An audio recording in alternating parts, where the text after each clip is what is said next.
number yakho mase ngakwazi ukuthi call ngi-transfer to one of my supervisor mnumzane sezwana.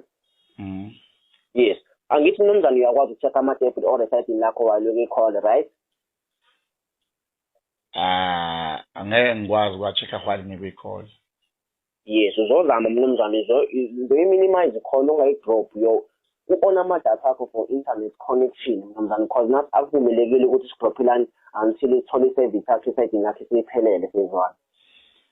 Mana wena ufona kwa-Capitec? Yes mnumzane. Lapho esayidini lakho njengamanje sizoyi-check.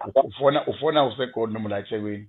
No, ngisemhlanga Rocks mina mnumzane, not eGold not eJoburg. Emhlanga Rocks. Emhlanga Rocks in Blanco branch but uyangezwa. Oh, ngingakwazi ukuthi yes, unike uthe ukhumalo bani? Senzo Khumalo, fraud clearance department. We are forced ukuthi uyithole leyo reference number because leyo reference number created in fraud clearance department. Ungasho uyithatha wena wena bot uyibhale phansi uye nawe kwi-branch eliseduzweni nawe uma ufika khona uzocela i-bank teller nayo leyo reference number ekudimile kahle ucash for further investigation sizwana. Ukuthi njalo ngibuza ngoba mina ngisebenzele eDurban North. From Durban North to Umhlanga. Hey, seduze kakhulu. I can drive mina from la ngihlala khona eDurban North ngize eMhlanga ngizokubona ngikhulume nawe kunokukhuluma efonini. Ngoba ngosafe ukuthi ngidrive ngizokhuluma nawe eMhlanga from your office. Okay, but kuzomela vele ukuthi udrive uthathe ukhe ufake emotweni ozila eCapitec nayo leyo reference number. The reference number but izophuma kwi-app yakho because ihamba ne-amount yakho isidonsiwe. Nami we are forced ukuthi ngi-activate leyo reference number code. Kuzomela uyibhale phansi nawe masudumisa ukhe ufake imoto masuhamba nayo leyo case number uye nayo ebranchini. Uma ufike ebranchini uzobusutshela i-bank teller nawo leyo case number usuyiphethe ikudimele kahle ucash ngawo but for further investigation sezwana. Yeah. Yes, because njengamanje mnumzane i-debit order lesikhuluma ngayo isikhanselekile successful. Kuzomela sithi kwama-debit orders yakho qala mase siyakwazi ukuthi create le reference number uzomela uye nayo ebranchini sezwana. Yeah. Yes, uzowa-ona-ke mnumzane ama-data akho for internet connection.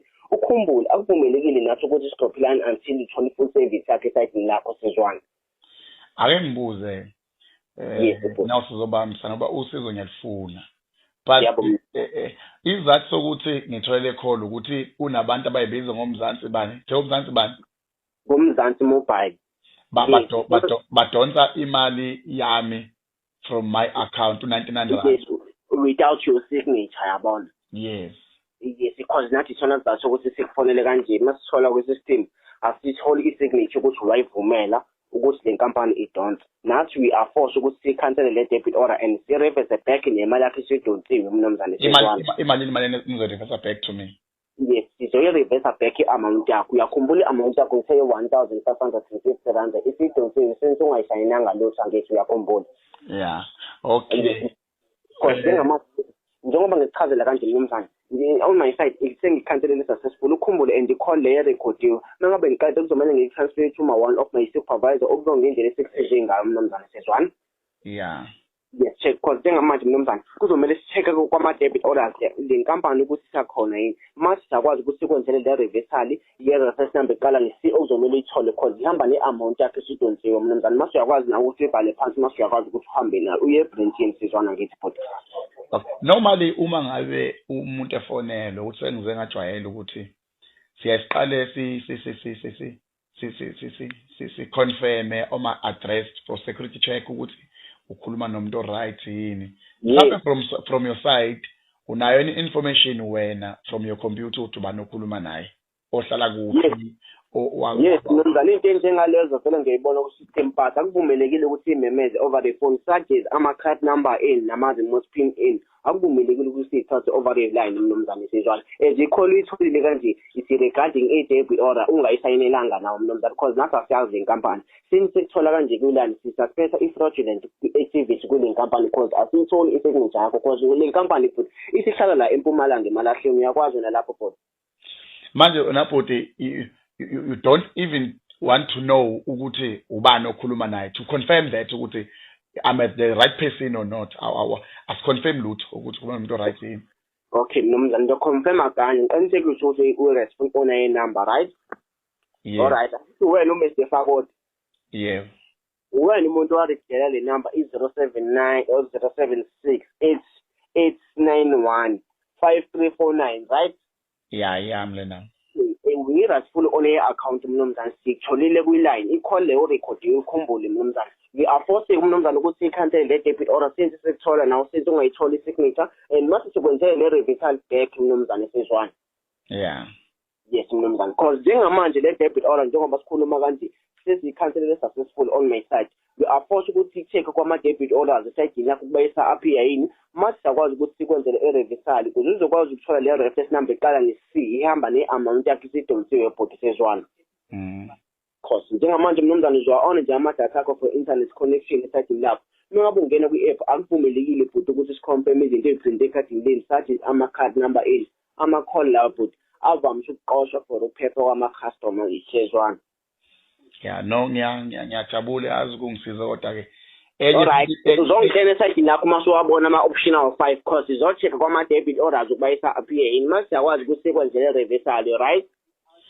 Ya ngitheka ukuthi le number ufuna ngayo wayingabi le line ufuna nge-066 i-066 ile line yase-Vodacom mnumzane sezwana.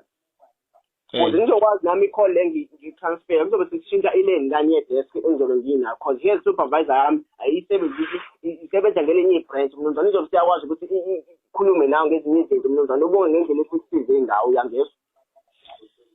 Mfethu awuye kungangisizi ngizoyebranchini yakhe Capitec angeke ngikwazi ukwenza idatha. Cause mnumzane mengabe sidropha kanje i-account yakhe ya-terminate ya-suspender for 67 days sezwana. No, akunankinga ayibe-terminated ngizokhuluma ne-branch yase-Capitec seduze. Alright, ayikho inkinga msunu kanyoko woza le bank. Kholo. Hawu msunu kanyoko. Msunu kanyoko, ubona kungibuka. Uyahlala uyinquza wena. Bona ingquza negoli kanye wenza kudla mobhayisi. Uthatha ukhohlisa impahla msunu wenkukhu fuseke. Ngiyabona sanga wazona isilima ngempela wena. Isilima wena busugejile mpipi kanyoko.